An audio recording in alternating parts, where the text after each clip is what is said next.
મોટો જ રાખશું, કેમ કે અગર બચી જશે તો ચાલશે, પણ ખૂટી જશે તો પ્રોબ્લેમ થશે.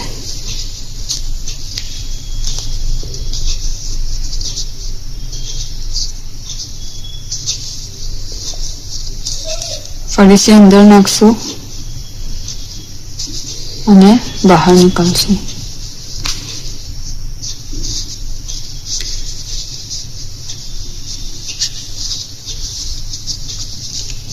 આજે આપણે ચેન લીધેલી એ લાઈનમાં આપણાને કરવાનું છે.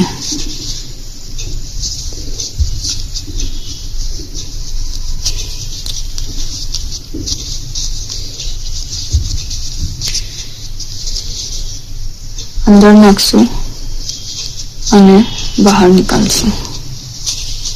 આપની ચેનની લાઈન કવર થઈ ગઈ. હવે આને એન્ડ કરીએ. આપણે હજી એક વાર લઈએ. થોડું લંબુ રાખીને આપણે આ યાર્નને કટ કરી લેશું. થોડું લંબુ રાખીને આપણે આને કટ કરી લેશું.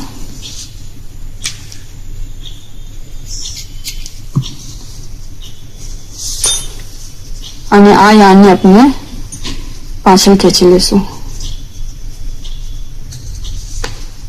અંદરની સાઈડ. જો આ આપણું બેઝ છે. ઓકે, અને આ યાર્નને આપણે અંદરની સાઈડ હાઈડ કરી દેશું.